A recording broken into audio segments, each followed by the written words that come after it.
Oke, jadi rekan-rekan semuanya apakah sudah membaca eh, naskah panduan itu ya, yang The History of Ethnology, kemudian The Realm of Ethnology sudah? Atau Baru sebagian besar sampai belum? baru sampai 3, Pak. Naskah panduan Iya, Mbak. 3 ya? Ya, Pak. Oke, Sampai oke. Oke, oke. Baik ya. Oke, baik. Sebelum kita mulai, marilah kita berdoa dulu ya. Berdoa dimulai. Bismillahirrahmanirrahim. Baik, selesai. Baik ya rekan-rekan semuanya, saya sedikit mereview ya dari jurnal apa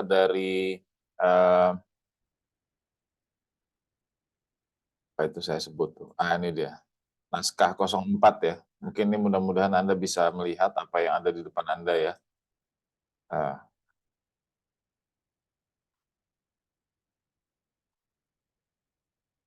Kalau tidak salah itu kan di OPL itu ada tugas ya kalau tidak salah ya. Itu yang terkait dengan sejarah ya maupun dengan realem. Nah, hari ini saya hanya ingin menjelaskan itu tentang dunia teknologi ya. Di sini ada tertulis its strengths and limitation. Jadi teknologi itu ada kekuatan maupun juga ada kelemahannya. Nanti di dalam penjelasan saya itu saya berharap Anda bisa melihat mana kelebihannya, mana kekurangannya, karena itu saya campur semuanya. Nah, oleh karenanya mohon Anda perhatikan baik-baik ya, karena itu nanti bisa membantu Anda dalam mengerjakan tugas sebagaimana yang ada di UPL. Oke, ini saya ngasih pengantar dulu ya terhadap di chapter 2 ini, The Realm of Ethnology ini. Ini ada bagi saya ketika saya belajar teknologi ini adalah salah satu bab yang paling penting menurut saya. Jadi Anda tidak perlu terbingung-bingung atau Anda juga nggak perlu tahu dengan yang tabel ini. Mungkin Anda membaca ya, recurrence aquatic dan seterusnya, ini tabel 21 ada ini. Kita tidak fokus pada nama ya, ingat ya. Jadi dalam pembelajaran teknologi ini kita tidak fokus pada nama. Karena nama itu sangat relatif. Yang terpenting itu adalah deskripsinya ya. Oleh karenanya saya nggak akan bakal tuh nanyain kepada Anda, misalnya di ujiannya coba ciri-ciri glossifungitis apa enggak, itu bukan tujuan saya dalam proses pembelajaran ini. Yang terpenting itu adalah misalnya Anda menyebut vertikal, silindrikal dan seterusnya. Ini kan bentuk ya, bentuk yang bisa Anda lihat langsung di lapangan. Ya, jadi jangan terbingung-bingung masalah ini. Justru yang terpenting itu adalah bacaannya. Ya, bacaannya ini menyampaikan hal-hal yang paling mendasar dalam studi teknologi itu, dan ini akan membawa Anda paling tidak memiliki gambaran yang lebih luas terkait dengan teknologi. Ya, itu kurang lebih lah. Baik. Nah, jadi ini saya tutup dulu ya. Saya langsung masuk ke nanti ini keluar masuk aja nih soalnya ini dari satu slide ke slide lainnya. Oke, ini dulu ya. Jadi rekan-rekan semuanya, itu saya sengaja tidak membuat Anda itu berbelit-belit ya terkait dengan tema teknologi. Yang terpenting itu adalah kerangka berpikirnya dulu ya. Baik, yang pertama itu adalah ini sengaja saya rangkum ya dari tulisannya Frey itu, tapi ini tentu ada bumbu-bumbunya supaya Anda itu nanti mudah untuk memahami ya. Ini tentu terkait dengan materi sebelumnya ya, di pertemuan sebelumnya, oleh karenanya ketika Anda itu mengikuti pertemuan sebelumnya, kalau nanti mengikuti yang ini itu relatif lebih mudah.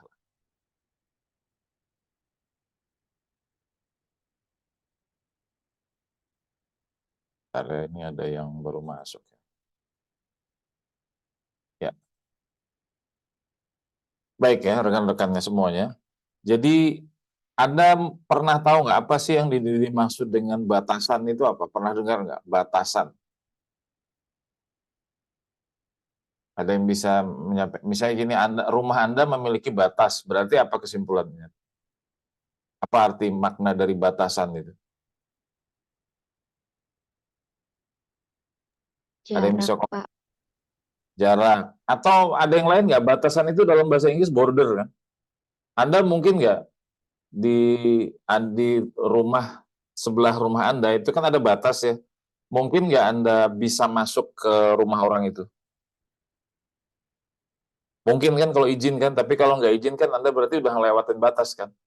Nah, teknologi juga sama, dia memiliki batas ya. Kalau Anda itu mau memahami di luar data ignofosil, Anda perlu data pendukung, ya. Jadi ada batasan. Jadi ignofosil sendiri itu dia punya batasan untuk menafsirkan apa sih sebenarnya yang kemarin kita bahas di pertemuan kedua itu. Oke, jadi ini batasan yang penting sekali Anda, ini sengaja saya ulang-ulang ya, supaya Anda jangan melihat tes fosil itu tuh adalah organisme. Makanya kenapa tadi di awal saya sampaikan bahwa nama itu bukan prioritas dalam pertemuan ini, ya. Nama itu bukan prioritas dalam studi iknologi di kita, ya. Oleh karenanya itu di yang pertama ini itu saya menyebutnya dia adalah produk dari organisme. Sekali lagi, batasan ignofosil adalah ignofosil itu merupakan produk, ya, produk dari organisme. Produk dari organisme itu misalnya eh, kucing ya, kucing itu produknya apa? Teh kucing kan tuh produknya itu. Kemudian cakarannya, kemudian jejak kakinya, itu produk. Jadi hanya dibatasin pada produk. Anda tidak perlu mempelajari kucingnya, ya. Ini syukur-syukur kita tahu itu kucing. Nah, persoalannya di ignofosil, kita hampir tidak tahu, ya. Kenapa saya sebut hampir? Karena kebanyakan tidak akan pernah tahu kita yang membuat itu organisme apa. Jadi yang kita lihat itu adalah produknya. Ini batasan yang paling penting. Oke, batasan yang kedua itu adalah, ini kemarin juga sudah pernah saya bahas juga ya sebelumnya, itu adalah dia itu dibatasi oleh ekologi. Jadi bayangkan ya, karena ekologi itu ada dua, yakni lingkungan sekitar maupun behavioral. Ya. Oke, lingkungan sekitar misalnya. Jadi behavioral dulu. Behavioral itu kan artinya kebiasaan ya. Kalau Anda pelihara kucing kan Anda tahu misalnya kucing itu pupnya di beolnya ya, dia misalnya di mana itu namanya tuh di gundukan pasir di depan rumah Anda. Anda udah tahu tuh kebiasaannya, jamnya juga Anda tahu. Ya, karena makan apa juga Anda tahu. Itu namanya behavioral, kebiasaan. Kalau bahasa gampangnya itu kebiasaan. Tapi kalau di dalam secara lebih rinci ya, behavioral itu adalah berbicara tentang tingkah lakunya. Jadi Anda kan kalau ngelihat tai kucing ya, sorry ya saya ngasih contoh tai kucing ya. Jadi kalau Anda ngelihat tai kucing itu biasanya kan Anda tahu dia makan apa gitu kan, kemudian dia mungkin keracunan, mungkin dia salah makan, mungkin dia itu dalam keadaan misalnya tidak sehat, itu bisa ketahuan. Sama, trace fosil juga sama, Anda bisa tahu behavioral organisme yang membuatnya. Jadi silahkan Anda definisikan sendiri behavioral itu apa. Ya, oke. Nah, behavioral itu harus menjawab ke empat ini nih. Mengapa? Ya, mengapa organisme itu membuat trace fosil? Anda mungkin merasa kebingungan. Bagaimana mungkin, Pak, kita bisa tahu alasan organisme membuat trace fosil sementara organismenya itu Anda tidak tahu? Ada yang bisa jawab nggak itu? Ada yang bisa komentar, gimana itu? Kan kita Pak organismenya nggak tahu Pak. Tapi sementara kita dituntut untuk menjawab mengapa, ya, mengapa organisme itu bertingkah laku, polanya itu atau behavioralnya seperti itu yang bisa dilihat dari trace fosil. Gimana? Ada yang bisa komentar nggak dulu? Pertanyaannya gimana, Pak? Saya ulang ya. Ini menjadi pertanyaan umum. Anda nanti suatu hari pasti akan ditanya orang itu. Ya, orang geologi luar, bahkan dosen Anda yang lain pasti nanya. Bagaimana mungkin ya kita itu mempelajari kebiasaan organisme, ya behavioral kan kebiasaan kan atau tingkah laku, sementara trace fosil yang Anda lihat, Anda nggak tahu siapa yang bikin itu. Gimana coba cara jawabnya? Ada yang bisa komentar? Kalau kucing tadi kan tahu kan, oh dia salah makan Pak, kucingnya kelihatan kok. Nih sekarang fosil gitu. Makhluknya nggak tahu siapa yang bikin, tapi produknya ada. Gimana Anda cara menjawabnya itu?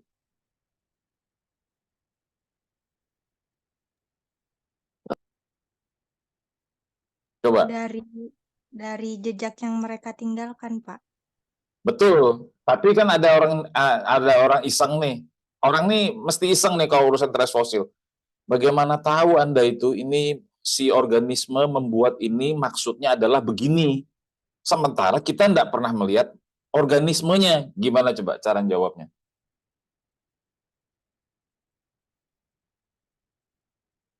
Ada yang bisa jawab? Ini bukan benar salah ya, tapi ini berbicara logika.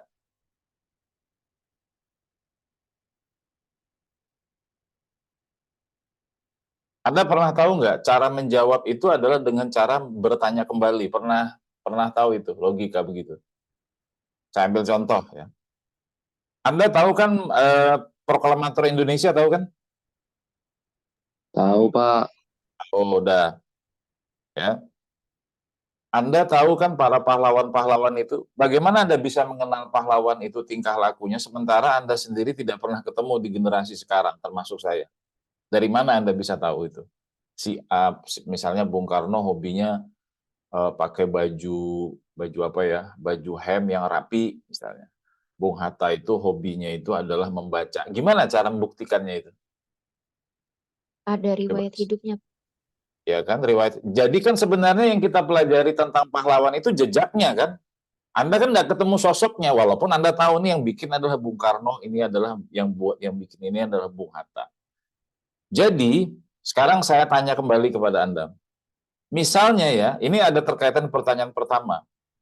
Ketika Anda melihat trace fosil seperti Anda sebut sering dulu itu, skolitos itu. Kira-kira ukuran makhluk hidupnya sebesar itu atau segede kucing misalnya. Anda ketemu skolitos dengan lebar dan tebalnya itu seperti jari telunjuk. Mungkin nggak? Bisa mungkin, bisa enggak, Pak. Yang bikin kucing, skolitos itu misalnya, makhluk segede kucing. Mungkin. Berarti skolitos yang Anda lihat itu harusnya tidak sebesar jari kan? Anda tahu skolitos kan yang kayak jari itu loh, kemarin Anda sering sebut-sebut. Berarti binatangnya itu seukuran apa itu? Seukuran jari itu atau segede kucing? Seukuran jari. Seukuran jari kan? Berarti kita bisa menduga atau melakukan kisi-kisi hewan yang membuat itu Anda tidak tahu persis, tapi Anda tahu ukurannya kan? Ya nggak kira-kira? Anda tahu ukurannya mesti. Nggak mungkin ini, kecuali ada pemikiran agak apa istilahnya itu, agak anomali ya. Pak, bisa aja itu Pak yang bikin itu binatang, kemudian dia mencelupkan jarinya. Bisa aja begitu kan? Di dalam tanah, bisa aja itu. Nah, jadi dalam studi iknologi itu ada asumsi yang harus dipakai. Ini ada dalam metodologi ilmiah nanti ya, metodologi penelitian. Ada asumsi yang harus diyakini. Kalau kita belajar trace fosil, dalam hal ini adalah iknologi di sini, itu yang membuat itu adalah organisme yang hidupnya di mana? Substrat, bisa di pasir maupun di lempung. Dia sangat tergantung pada substrat itu. Kalau Anda ngelihat trace fosil ya pada umumnya, misalnya di singkapan, itu ukurannya kan relatif sama dia kan. Paling lebar itu saya pernah melihat lebarnya sekitar 5 cm itu. Ya itu seukuran anak kecil, anak kucing kali ya, lebarnya anak kucing yang baru lahir lah itu.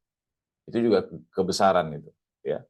Jadi harus ada asumsi. Yang asumsi itu adalah nantilah di metodologi penelitian, tapi ini boleh saya buka sekarang. Asumsi itu adalah satu anggapan yang dianggap benar.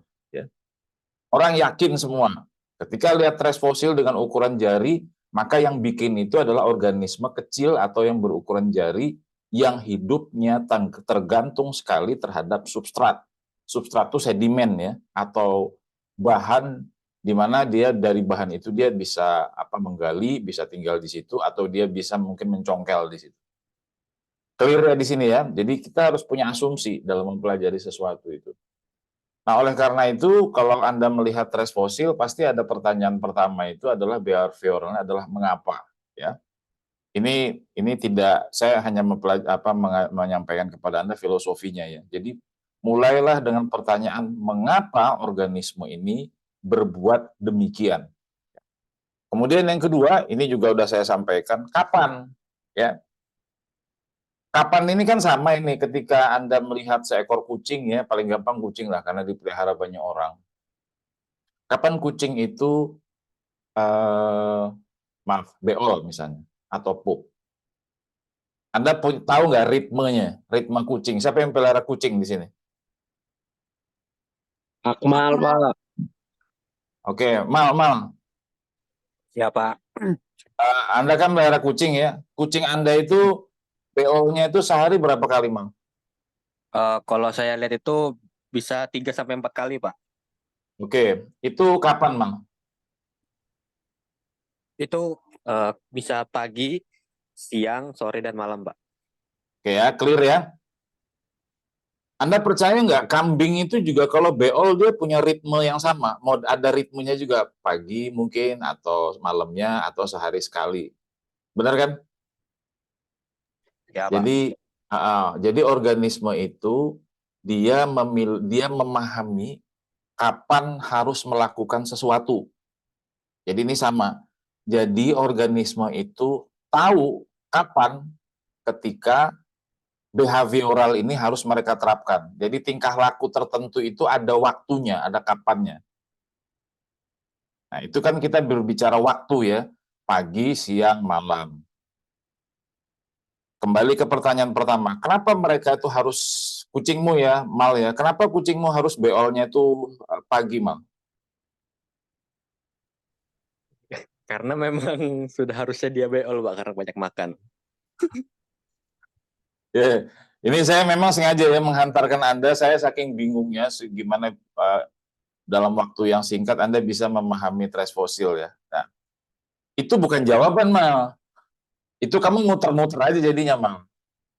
Jadi gini, Mal ya, jawaban itu yang terakhir itu karena dia makan kan sebelumnya kan, mungkin malamnya makan, terus ada dalam perut gitu kan. Jadi ada penyebabnya kan, penyebabnya Ya, dia beol pagi. Kalau dia beolnya malam tuh kenapa, Mal?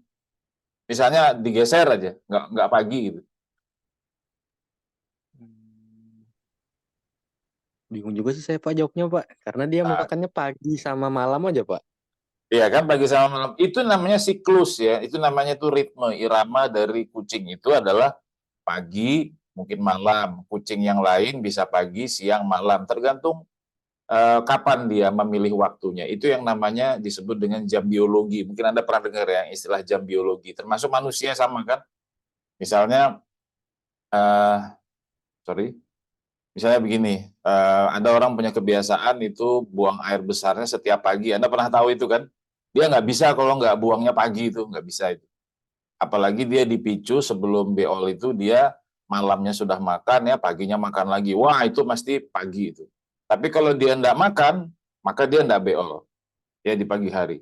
Jadi semua makhluk hidup itu punya waktu tertentu, ini kesimpulannya ya, setiap makhluk hidup itu punya waktu tertentu atau waktu biologinya, kapan dia bergerak, kapan dia beraktivitas, kapan behavioralnya itu muncul.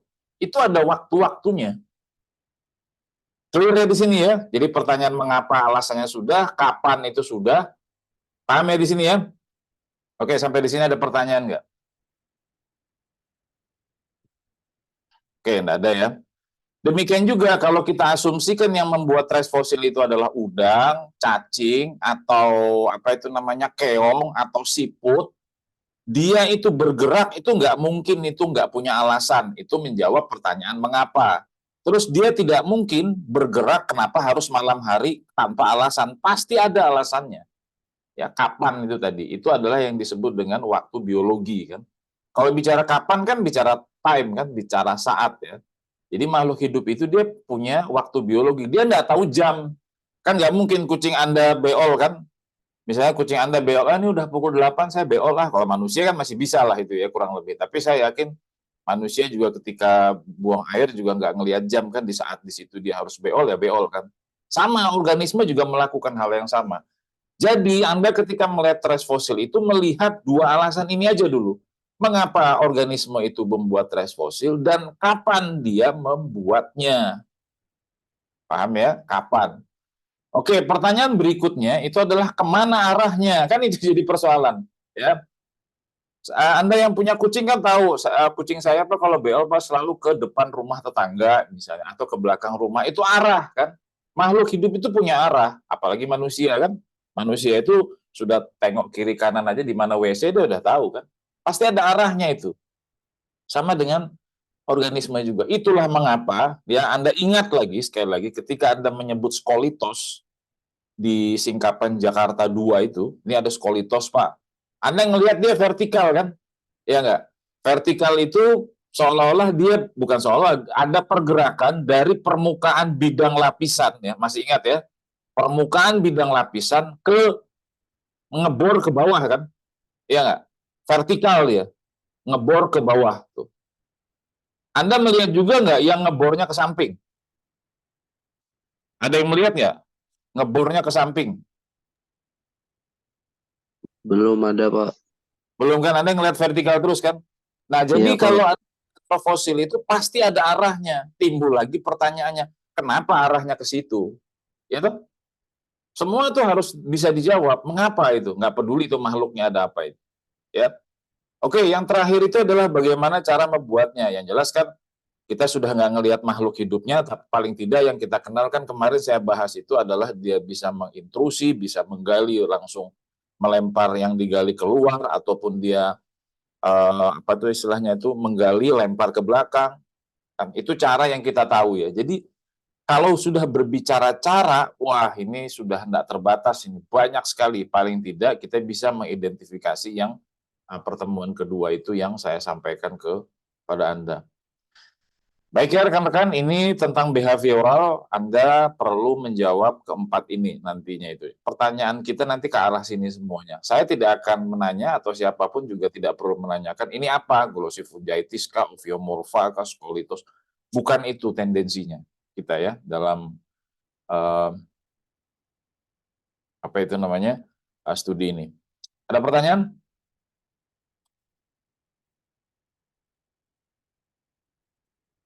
Nggak ada ya? Belum ada. Oke, ini kemarin juga sudah saya sampaikan kepada Anda, seperti tadi juga contohnya kucing gitu ya. Kucing itu pasti hidup, dia dipengaruhi oleh lingkungan sekitar kan. Bagaimana tuannya, bagaimana tetangga kucingnya juga, ya itu sangat mempengaruhi cara hidupnya. Sama, organisme yang membuat trace fosil itu sangat dipengaruhi oleh lingkungan sekitar. Nah, jadi rekan-rekan semuanya itu adalah terkait dengan trace fosil ya, dia sangat dipengaruhi oleh biotik maupun abiotik. Biotik itu tadi lingkungan sekitar yang hidup, abiotik itu yang tidak hidup ya. Artinya misalnya kayak kucing tergantung di sekelilingnya itu gimana situasi atau atmosfer rumah tuannya, kemudian mungkin tipe pasir untuk dia beol tuh ngaruh itu. Kemudian jenis makanannya itu pengaruh. Organisme pembuat trace fosil juga sama. Ya, ini batasan ya, batasan tentang trace fosil. Baik ya rekan-rekan semuanya, saya sekarang kembali kepada satu hal yang penting itu adalah terkait dengan definisi. Kembali lagi ya, kalau Anda baca di tulisannya Frey ya tahun 75 yang saya minta Anda baca itu di naskah panduan 04 ya di pertemuan ketiga di OPL itu, dia menuliskan begini, iknofosil atau iknologi itu adalah studi tentang cara pencungkilan. Ya. Mencungkil itu artinya kalau saya sih sebutnya ngebongkar itu ya, dibongkar, diaduk-aduk gitu ya, goresan dan jejak yang dibuat oleh organisme hidup atau purba. Baik, secara implisit ya ada yang bisa komentar nggak ini? Secara implisit dari definisi ini apa yang bisa Anda tarik kesimpulan? Ada yang bisa komentar nggak? Dari definisi ini aja. Ada yang bisa ini narik kesimpulan? Studi tentang cara pencungkilan, goresakan, dan jejak yang dibuat oleh organisme hidup atau purba. Ada yang bisa ambil kesimpulannya apa? Pesan apa nih dari definisi ini?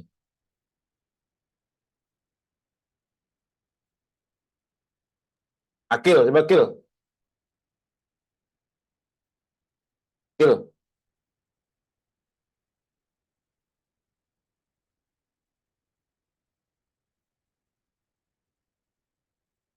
Akil.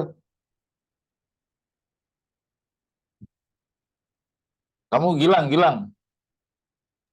Iya, Pak. Ya, dari definisi ini loh, kesimpulan apa, pesan apa yang ada di dalam definisi ini? Dari Studi dua definisi ini apa ya? satu aja yang di atas, Oh, yang di atas. Jadi Apa kalau yang bisa? menurut saya itu kesimpulannya itu organisme hidup atau purba itu memiliki cara tersendiri terkait pencungkilan, goresan, dan jejak yang dibuat oleh organisme tersebut, Pak. Begitu sih, Pak. Oke ya, dia punya cara ya. Oke, Ya, oke Pak. baik. Lagi yang mau menyimpulkan, ini masih ada kesimpulannya nih soalnya. Zidane nih yang baru masuk nih.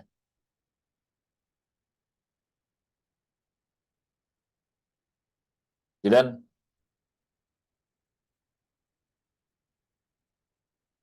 atau Naradila coba, Naradila. Ya, Pak. Eh, Ah, jadi saya menjawab. Jadi ini kan studi tentang cara pencungkilan, goresan, dan jejak yang dibuat oleh organisme hidup atau purba. Ini merupakan suatu definisi dari iknologi. Jadi ini itu iknologi sendiri itu kan seperti yang kita ketahui ini membantu kita untuk merekonstruksi aktivitas organisme baik perilaku ataupun riwayat hidup atau riwayat hidup pada masa betul. lampau, Pak. Ah, Jadi coba. misalkan ya, Pak. Ya terus aja terus. Jadi Nah, jadi pencungkilan, goresan, dan jejak organisme ini dapat memberikan informasi tentang perilaku, baik cara makan, pergerakan, interaksi dari jejak organisme yang ada, Pak. Contohnya kayak kaki dinosaurus, itu dia mengindikasikan apa, atau lubang dari lubang tanah yang dibuat oleh cacing, itu mengindikasikan apa. Mungkin gitu, Pak. oke ya, oke baik. Oke. Secara antara kalian berdua itu sebenarnya tepat ya, cuman saya butuh kalimat singkat aja itu, kalimat yang singkat aja. Oke, ada lagi nggak nih yang mau ngasih komentar?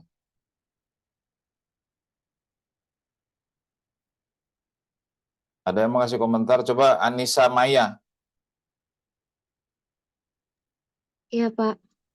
menurut kamu apa ini? Pesannya jelas banget ya itu sebenarnya. Mempelajari tentang jejak makhluk hidup purba, Pak. Oke, ini saya kasih clue ya, atau isyarat cues ya. Misalnya Anda ketemu body tudai itu di satu singkapan.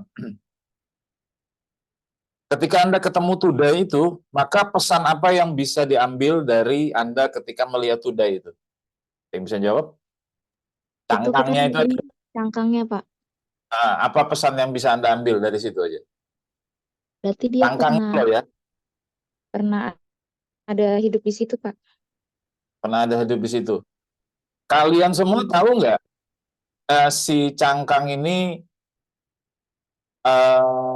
bukti hidupnya ada nggak? Bukti dia pernah hidup itu bisa didapat nggak itu? Kalau ada kehidupan ya, tapi bukti selama dia hidup bisa tercatat nggak dari cangkang itu? Ada kehidupan di situ. Bisa, Pak. Kayak gimana coba?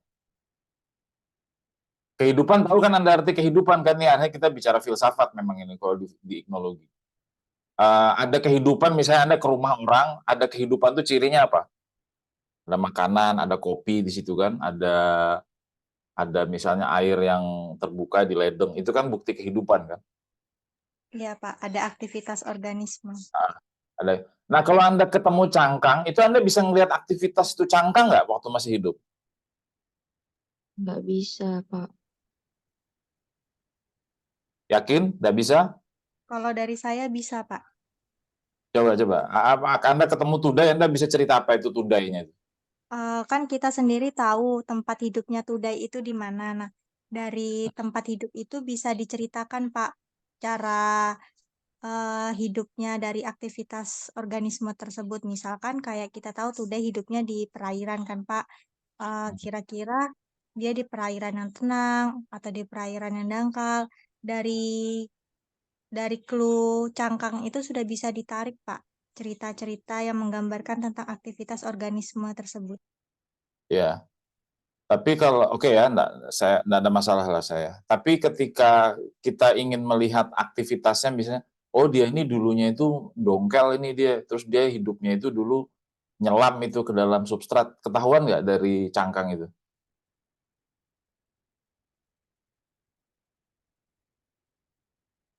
Dulunya dia cara berjalannya begini ini gitu, ketahuan nggak?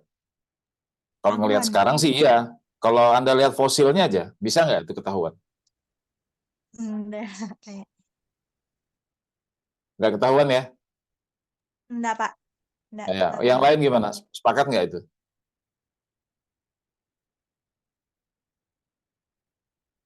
Yang lain Tidak misal, sepakat, Pak. ya coba kamu bilang. Karena beberapa kenampakan fosil yang ada di lapangan kan bisa aja dia berjalannya kan melalui kayak gimana ya? Definisi. Ada di otak saya cuma susah ngomongnya, Pak. Ya ngomong aja, ngomong Jadi pakai itu bahasa langitan aja. iya ya, Pak. Jadi karena kalau menurut saya tuh Today itu kan kenampakannya di lapangan kan dia kadang seperti menempel gitu kan, Pak, ataupun Ya. kalau misalnya udah ini apa udah lama itu dia mengendap di satu tempat aja. Jadi kalau menurut saya cara dia bergerak itu berenang ke sana kemari pas sehingga pada saat ada proses geologi terjadi dia tidak bisa melakukan apa-apa dan tetap mengendap di satu tempat begitu, Pak. Jadi bisa diketahui sih, Pak.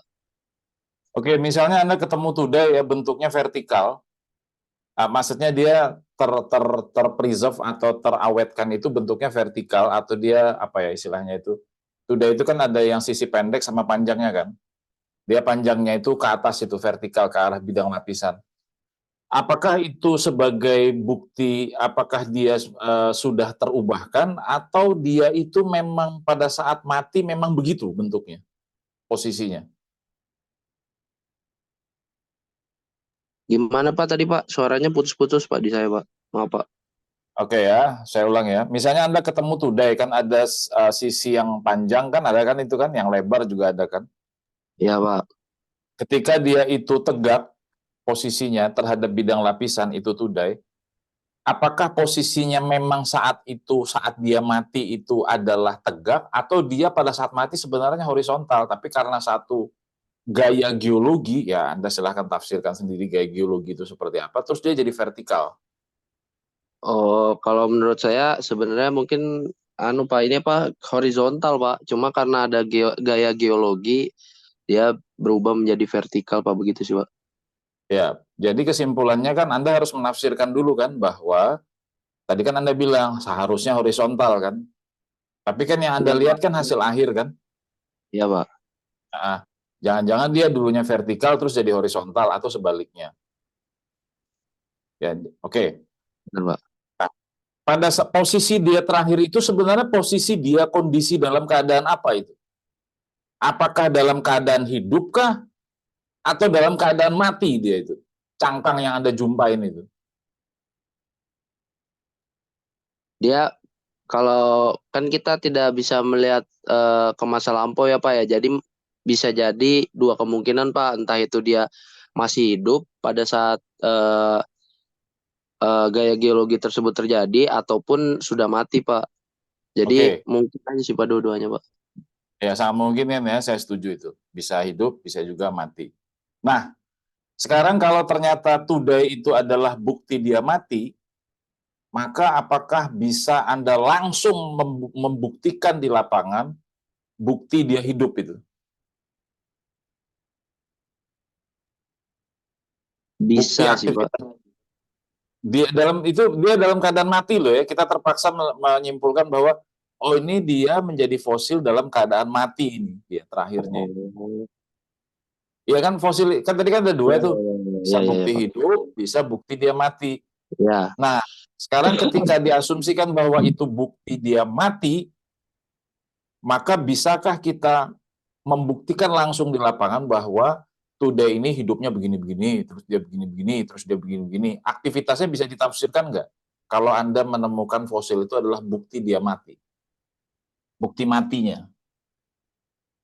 belum tentu bisa sih, Pak. Ya kan, berarti ada kecenderungan belum tentu bisa kan?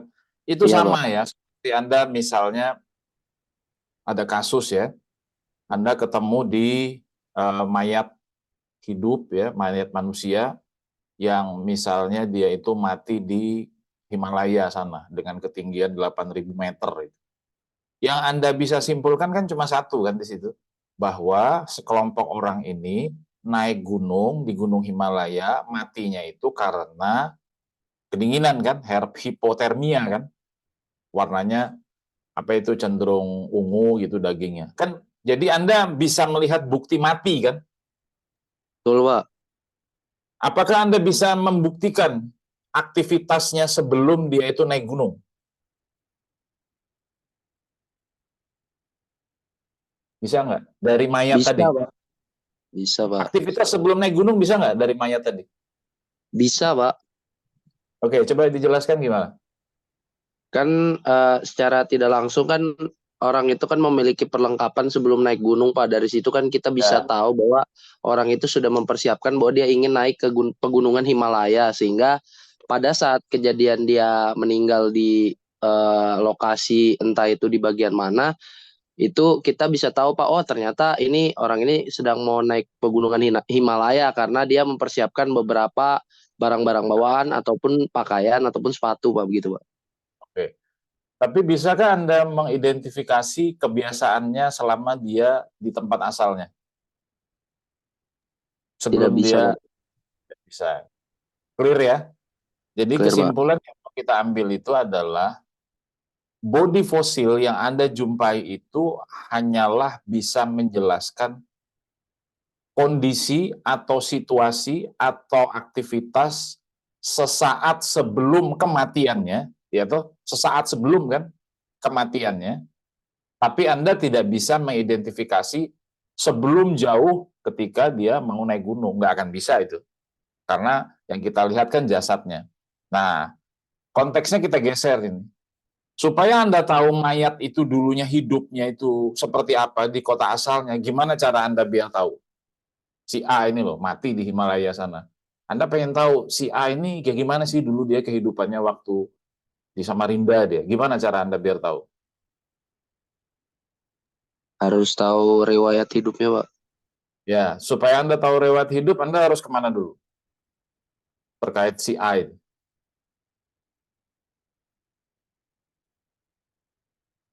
Anda datangi rumahnya kan?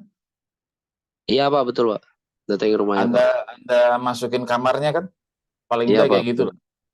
Anda lihat perlengkapannya, dia hobinya minum apa, makan apa, semua itu ada di rumahnya. Nah, jadi rekan-rekan semuanya, perbedaan antara kalau iknologi, Anda tidak akan bisa melihat aktivitas saat dia mati, itu nggak bisa. Ya, itu iknofosil. Tapi iknofosil ini, itu kelemahannya ya. Tapi kekuatannya, dia bisa melihat bagaimana kehidupan organisme si pembuat trace fosil. Beda kan ini kan? Beda sekali. Tadi saya kasih contoh tadi dua tadi itu udah beda sekali. Kalau Anda ketemu mayat di Himalaya, Anda bisa melihat tadi bilang hipotermia, terus dia persiapannya. Tapi kan kita tidak bisa melihat whole of life si A yang mati ini tadi. Kecuali Anda ke rumahnya, ke kamarnya, nanya ibunya, nanya bapaknya, ngelihat apa kesukaannya. Iya kan? Jadi perbedaan mendasar antara iknologi dengan paleontologi itu adalah di situ. Jadi paleontologi itu tidak selengkap iknologi yang bisa menjelaskan cara dia hidup. Paham sampai di sini ya? Paham ya? Paham, Pak. Oke. Nah, itulah mengapa ya trace fosil itu adalah bukti hidup dia. Dia adalah bukti hidup. Jadi kita nggak tahu organismenya apa itu. Kita tidak tahu siapa, tapi Anda tiba-tiba misalnya tiba-tiba jatuh ya, salah masuk kamar gitu, Anda tahu-tahu terkurung di kamar seseorang, Anda kan akhirnya tahu kan kehidupan si pemilik kamar kan? Nggak tahu tuh si A, si B namanya nggak tahu kan?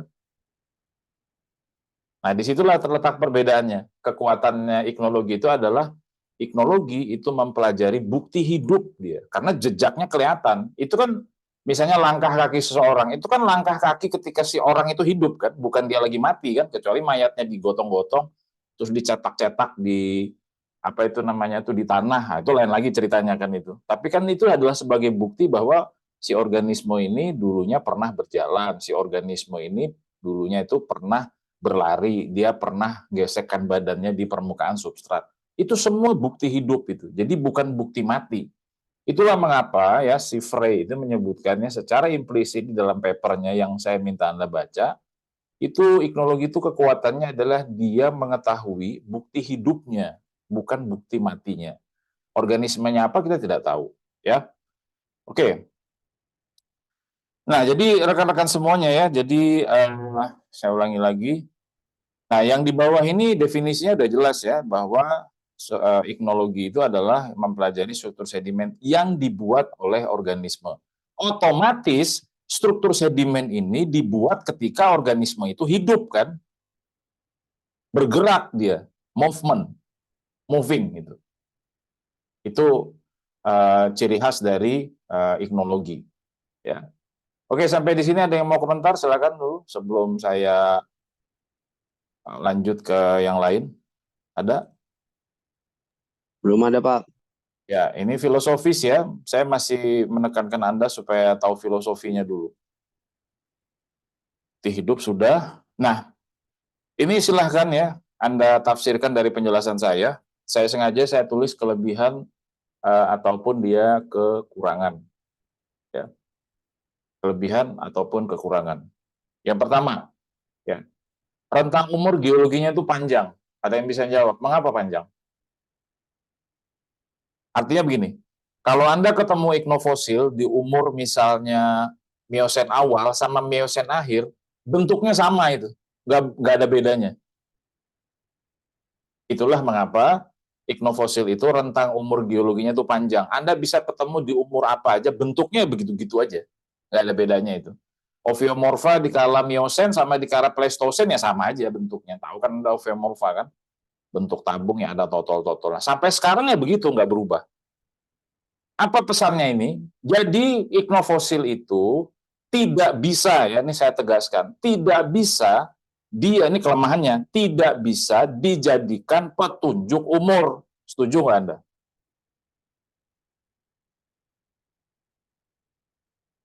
Setuju atau tidak? Karena rentangnya panjang nih dia ini. Rentangnya panjang sekali, jadi tidak bisa kita menjadikannya sebagai petunjuk umur geologi. Ini pertanyaannya panjang loh Pak. Kenapa Pak? Kalau dia itu rentang umurnya panjang. Di sini kan memberi pesan kepada kita bahwa organisme itu karakteristiknya atau behavioralnya itu tidak berubah sepanjang umur geologi. Sejak dunia ini diciptakan ya gitu-gitu aja. Ya. Itu yang pertama. Yang kedua nih, in situ. Ya. In situ itu nggak mungkin dia tertransport. Mengapa dia tidak tertransport? Ada yang bisa jawab? Kenapa dia tidak tertransport? Dia kenapa in situ? In situ itu kan artinya ya di situ tuh tempatnya itu. Ada yang bisa jawab? Zidan?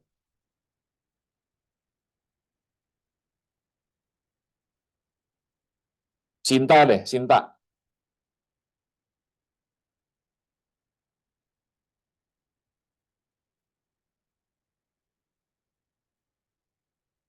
Kenapa dia in situ? Norma Sela ya. Maksudnya itu. Pertanyaannya tadi gimana Pak? Belum masuk di saya, maaf.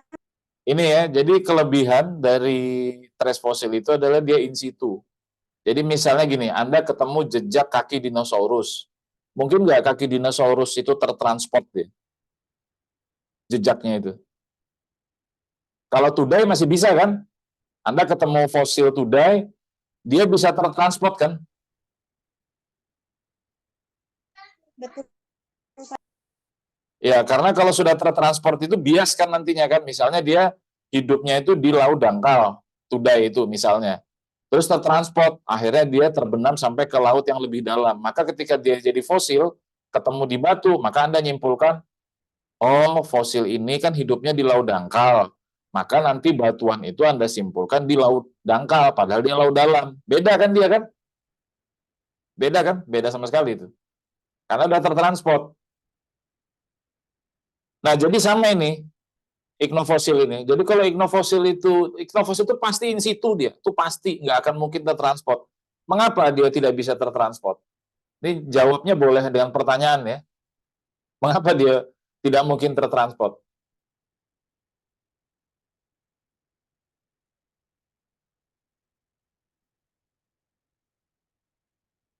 Anda ketemu skolitos misalnya ya, skolitos tuh. Ya. Dia mengalami erosi terus, kan erosi pelapukan terus tertransport. Tertransport ke suatu tempat. Skolitosnya masih ada atau tidak tuh?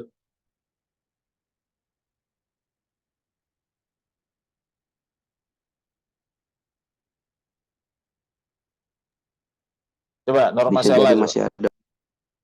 Iya, masih bentuk kayak kan, tabung-tabung itu kan. Ya toh, masih dalam bentuk Iya, betul, tabung-tabung itu. Pak. Sekarang kalau Anda, berarti dia Betul, Pak. tertransport, dia sudah bentuknya udah nggak karu-karuan kan di tempat lain kan? Oke, Iya, masih Pak. bisa ditafsirkan nggak itu lingkungan pengendapannya atau tempat dia terbentuknya, masih bisa ditafsirkan nggak?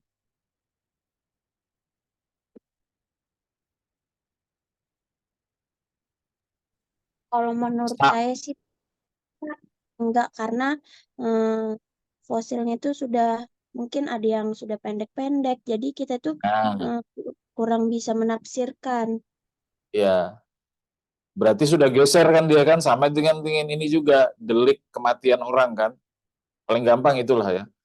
Ketemu misalnya ada orang mati di rumah si A, terus ada orang lain supaya menghilangkan jejak, si mayat itu dipindahkan ke tempat orang lain. Itu nggak bisa lagi dibuktikan kan itu kan, bahwa ketika dipindah ke rumah si B, maka orang kan nyimpulkan matinya di B, padahal di A kan matinya kan, ya nggak? Ya, Pak. Nah, beda dengan begini, ketika Anda ketemu iknofosil, langsung asli di lapangan, di lapisan tertentu kelihatan vertikalnya. Itu pasti in situ, nggak mungkin tertransport itu. Yang berpindah kan organisme aja, bikin lagi di tempat lain, bikin lagi di tempat lain kan. Kalau tudai tadi bisa tertransport, makanya ketika Anda ketemu bodi fosil, kekurangannya itu berhati-hatilah. Karena bisa jadi fosil cangkang yang Anda jumpain itu umumnya sudah tidak in situ, tidak terbentuk di situ. Ya, bahasa gampangnya itu di situ tuh. Bahasa gampangnya di geologi itu. Tapi kalau trace fosil, mesti terbentuknya tuh di situ tuh dia. Kalau Anda kemarin ketemu skolitos ya di tempat itu, terbentuknya di lapisan tertentu dia kan, di bawah ripple dia. Dia nggak mungkin tertransport. Kalau tertransport hancur mesti dia. Bahkan mungkin nggak terpreserve. Saya belum ya kalau dia tertransport mungkin ya ada patah potongan-potongan kan kita pernah ngelihat itu di singkapan mana itu ring road 2 kayak itu. Dia sudah menjadi seperti tablet-tablet gitu kan. Itu kan transport karena aktivitas dari manusia juga kan. Itu nggak bisa ditafsirkan sudah itu karena udah jatuh dari atau lepas dari bidang lapisannya di mana dia asal tempatnya itu berada ya dari ignofosil. Oke, itu ya. Jadi trace fosil itu yang lihat Anda di lapangan itu adalah in situ dengan syarat ignofosilnya masih ada di lapisan batuan. Ya. Beda nanti ceritanya Anda bawa ignofosil ya, langsung dibawa ke lab, udah beda dah itu, udah beda sama sekali itu. Ignofosilnya aja lagi yang harusnya Anda lakukan kan lapisan batuan itu Anda bawa ke lab seperti yang saya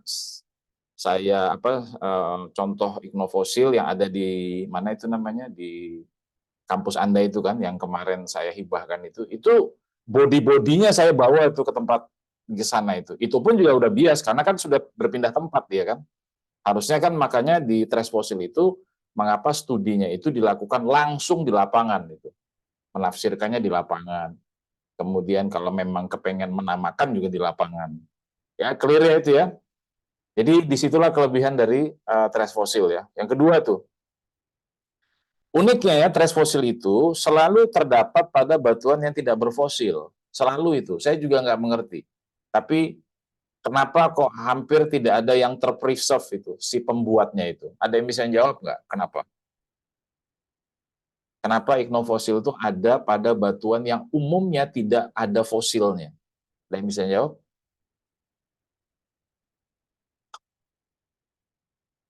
Oke, saya lanjutkan. Fosilnya kemana memangnya gitu kan?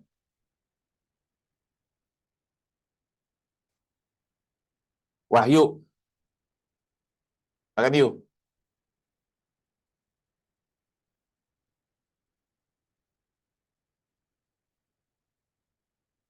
Yuk, coba jawab yuk. Kemana fosilnya itu? Atau Sinta deh, Sinta.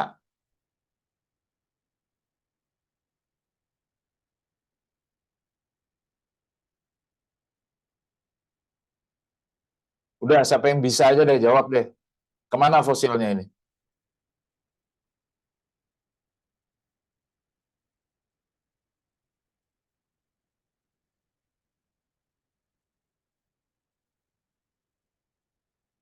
Kemana fosilnya? Dela coba, Dela.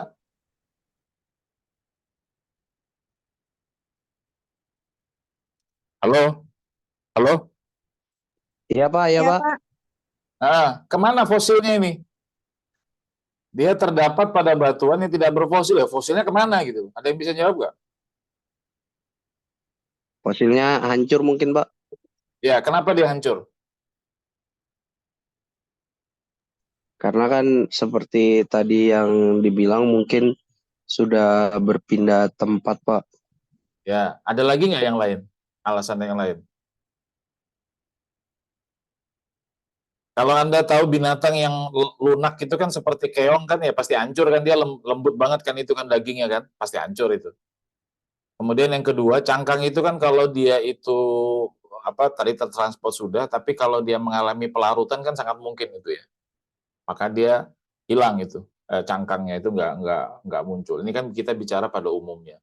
Sementara trash fosil itu nggak mungkin larut ya, karena kan dia batuan kan, batuannya itu sendiri yang diolah sedemikian rupa. Jadi itu ya alasannya ya.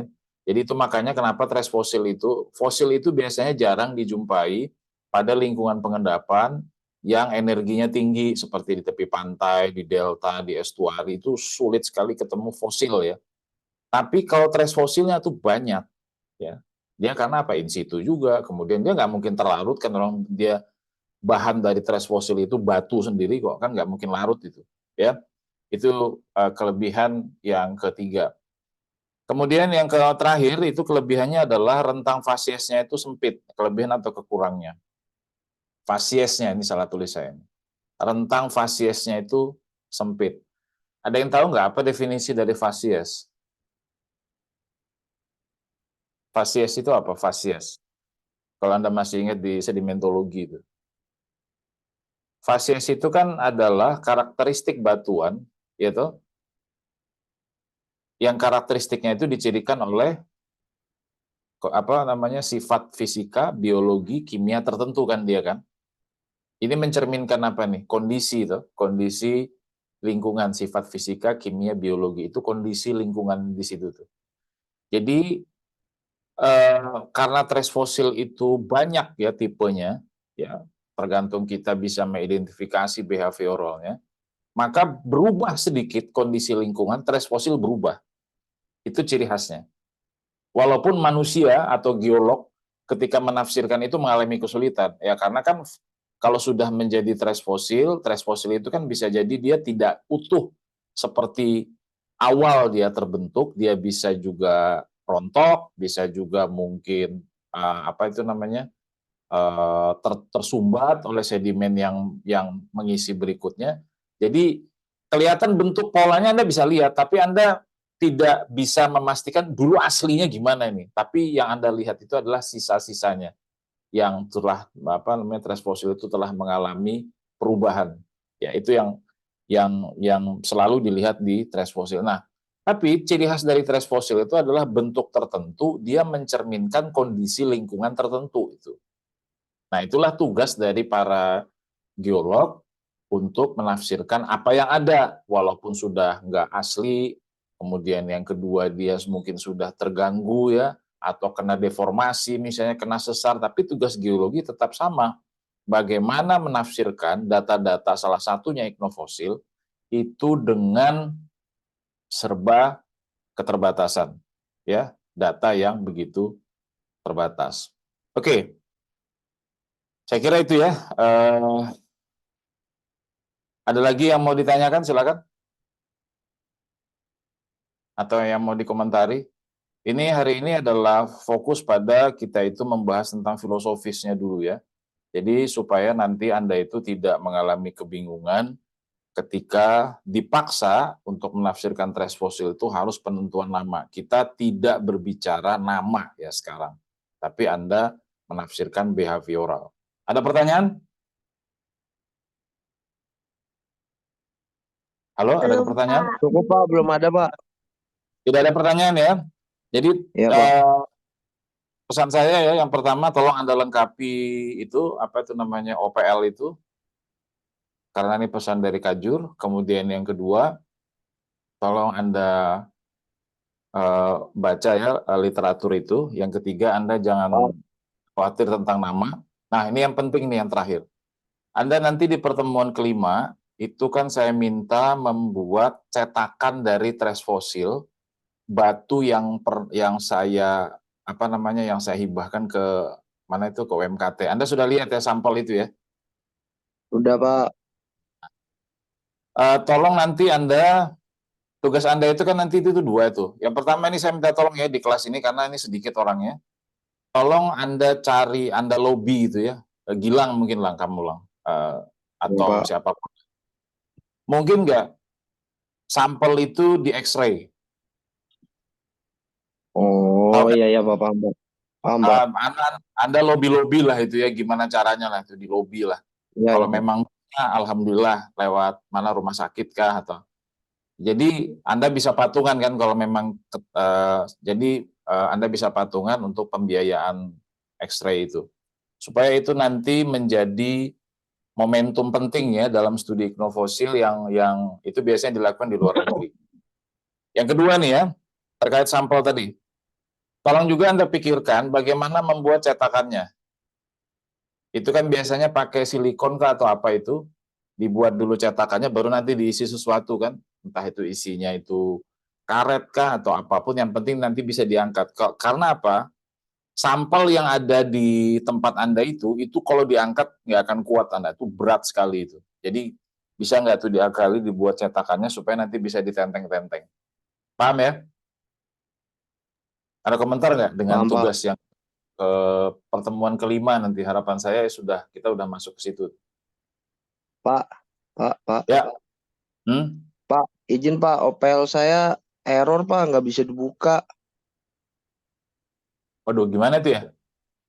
Jadi itu kalau misalnya saya buka tuh tulisannya begini Pak, bentar Pak, saya buka dulu Pak.